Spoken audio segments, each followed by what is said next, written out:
Hello, and welcome back to Storytime with the BSM. My name is Laura, and today I'll be reading The Irish Cinderlad, written by Shirley Climo and illustrated by Loretta Krupinski.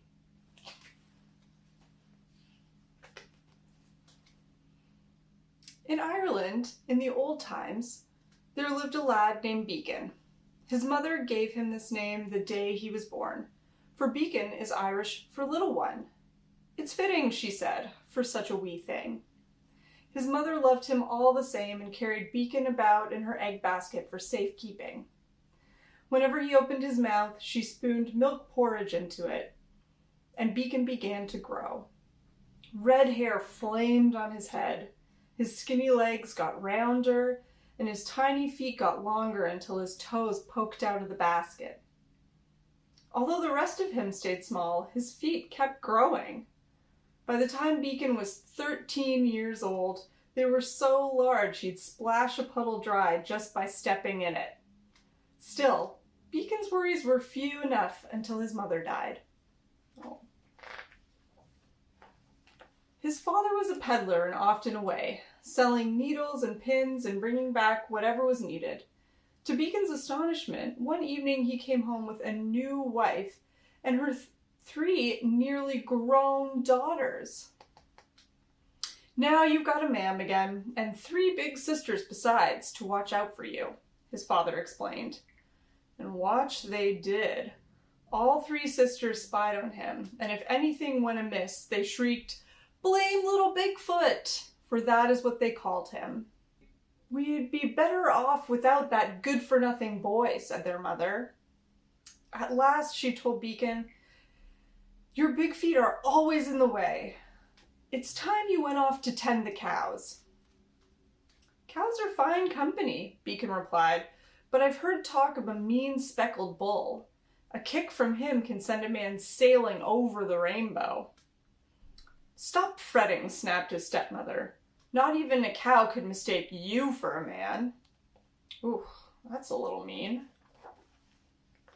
So Beacon became a herd boy. Each day at sunup, he led his father's three cows up the hill to graze on purple clover. At sundown, he brought them home again. In between, he sat under an oak tree and kept a sharp eye out for the speckled bull. One misty morning, Beacon heard a bellow louder than a thunderclap. Rocks rattled down the hill, cows galloped about in circles, and Beacon scampered up the oak tree. When he dared to look, it was right into the angry eyes of an enormous bull. The creature's face was white, but splashed with a rusty red like the freckles on Beacon's nose. The hoofs were big and broad like Beacon's feet. He twitched his long tail and pawed the ground, ready to knock down the tree and the boy with it. Quickly, Beacon stretched out his hand and scratched him behind the ear, in the place that cows like the best. "We could be cousins, you and I," said Beacon, jumping down, "for we look to be patched together from the same odds and ends." The bull lowered his head with the wicked curved horns, but instead of tossing Beacon, he nuzzled his cheek. From that moment, the bull and the boy were fast friends. Beacon told of his troubles while the speckled bull listened, chewing thoughtfully.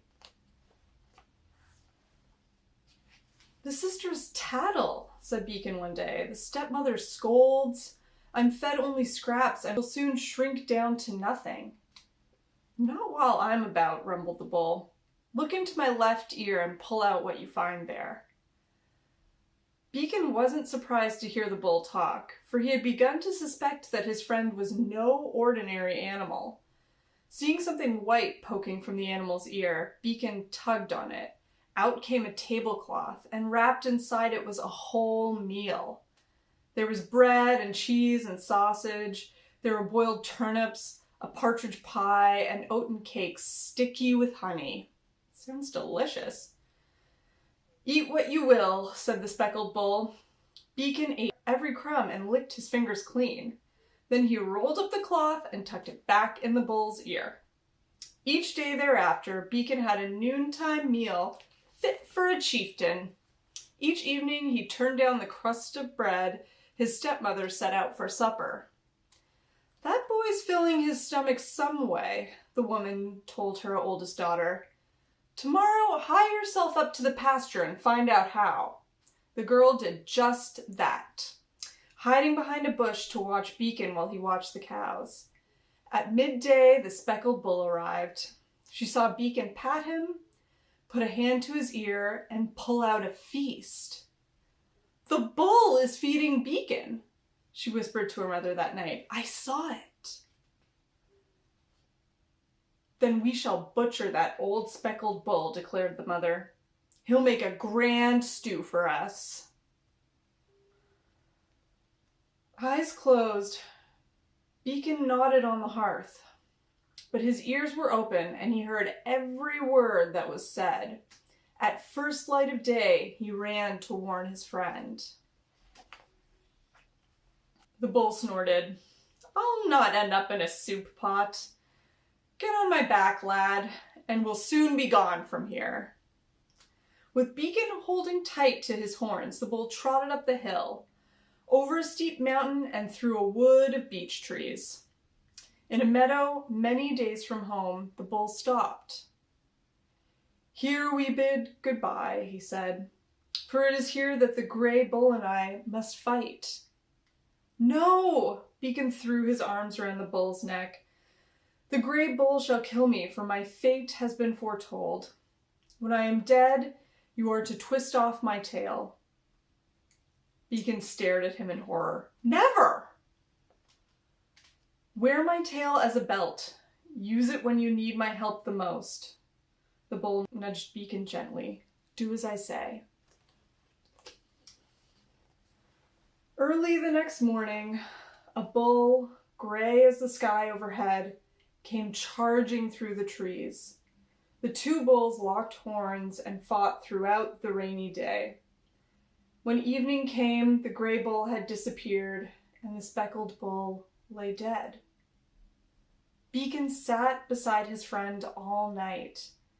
At dawn, remembering the bull's words, he cautiously twisted his tail. It spun around in a full circle and came off at once. Beacon wrapped the tail twice around his waist, and then, for the last time, reached into the animal's ear. He pulled out the tablecloth, now bare of food and fresh as new, and carefully covered the bull. "Slán," he whispered, which is the Irish word for goodbye.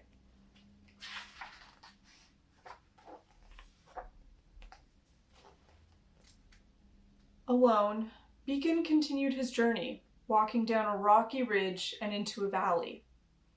The stones cut his bare feet, and he was grateful when a gentleman on horseback offered him a ride. "Where are you bound, lad?" the man asked. Beacon shrugged. "I'm going anywhere at all."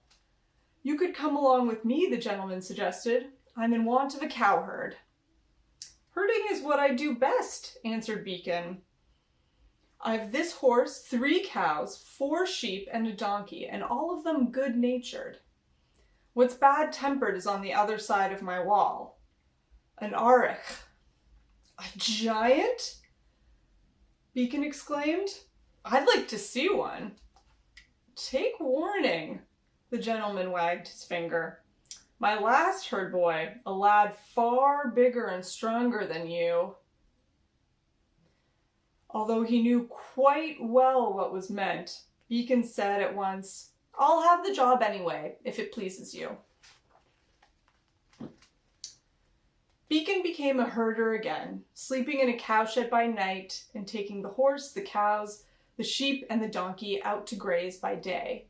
When they had chomped and chewed up everything in the gentleman's field, Beacon climbed the stone wall to see what grew on the other side. Before him spread acres of grassy meadow and orchards of apple trees bowed with fruit.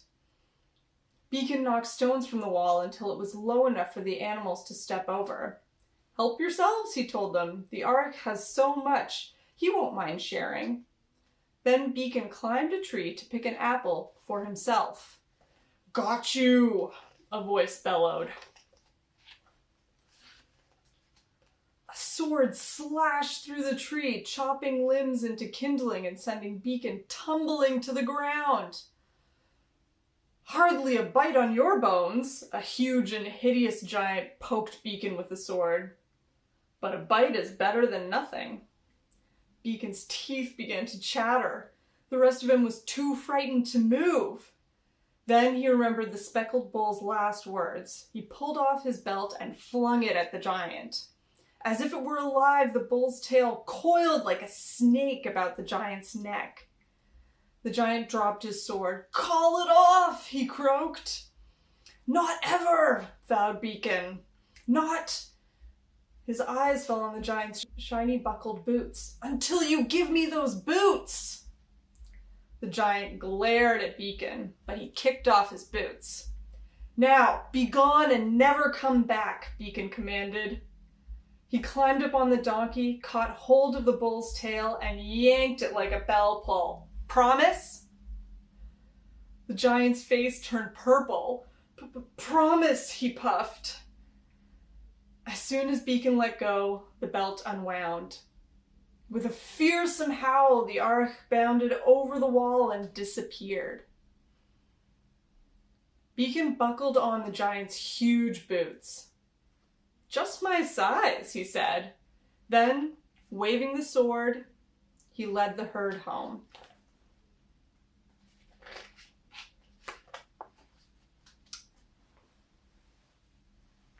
Some time later, the gentleman told Beacon, "Stay home with the cows today. There's trouble coming to the town of Kinsale." "Trouble?" asked Beacon. "'Tis the day of the dragon."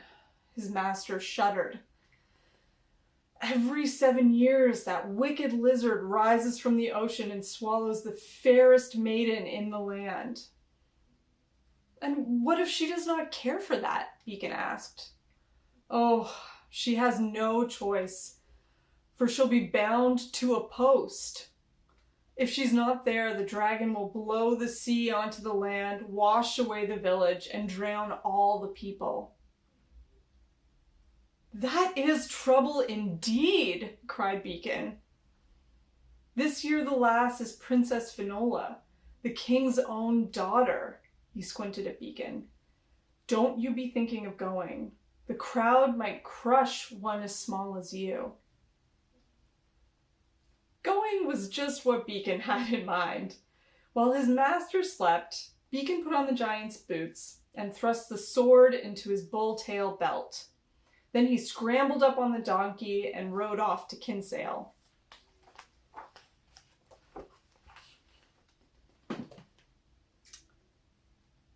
Beacon spied the king's castle first, for it was perched high on a headland above the blue-green sea. As he trotted down the hillside into town, Beacon saw carts crowding the shore and a girl tied to a post at the water's edge.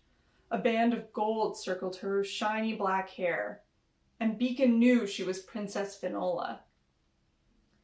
The scene was strangely silent. Only the voice of the princess was heard over the splash of the waves. "Will no one help me?" she pleaded. People looked away from her. Some hung their heads, but none moved. "I shall," cried Beacon, sliding from the donkey. "Let me sharpen my sword on that dragon. I'll..." "Look behind you," the princess screamed. Beacon wheeled about. The sea was bubbling, as if coming to a boil, and suddenly a monstrous dragon burst from the water. Flames flashed from its mouth, and its barbed tail churned the waves to a froth. Scales plated its body like armor, and the nails on its toes were sharper than daggers. Beacon raised the giant's sword with trembling hands. "Beware, serpent!" he shouted, and the battle began. "Oh!" mourned the crowd as the dragon almost caught Beacon in its claws. "Bravo!" cried the princess as Beacon's sword drew blood. But the creature acted as if the strikes from the sword were pinpricks.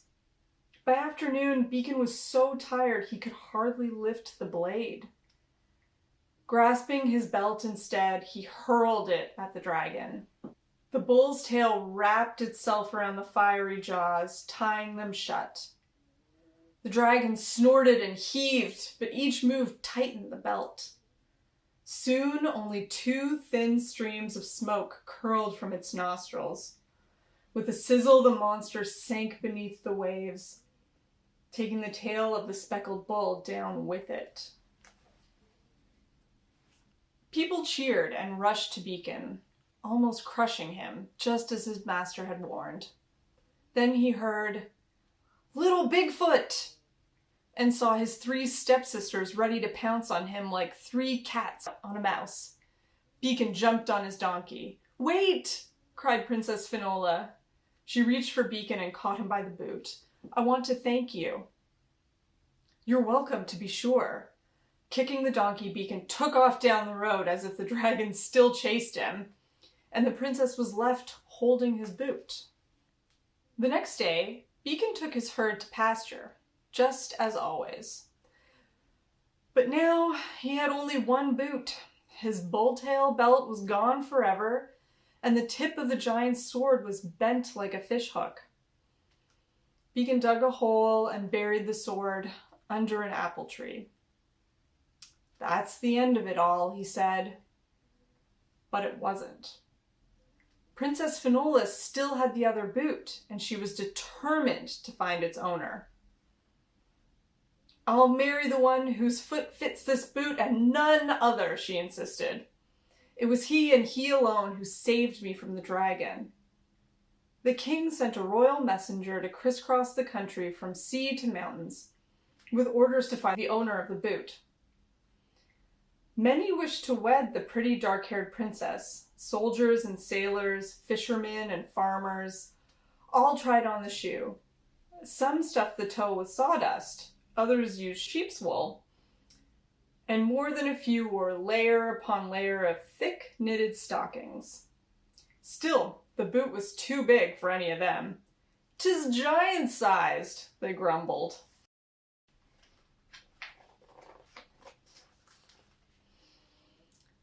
A year passed before the messenger arrived at the gentleman's house. When Beacon's master slipped on the boot, it slipped right off again. "Let the lad have a go at it," he said. "A cowherd?" The messenger winked at the gentleman, but he handed the boot to Beacon. "Why not?" Of course, the boot fit Beacon as snug as his own skin. He kicked up his heel, grinned at his master, and said to the astonishing messenger, "I've the mate to it in the cowshed." Soon enough, Beacon was on his way to Kinsale again, wearing both boots and astride the gentleman's fine horse. "How grand!" cried the princess when he arrived at the castle. "We're just the same height, sir, so I know we'll see eye to eye on everything." He grinned at her. "You can call me Beacon," he said, "for that's what my mother named me." "You shall be Prince Beacon," said Princess Finola. She hugged him, and the lad blushed as red as the hair on his head.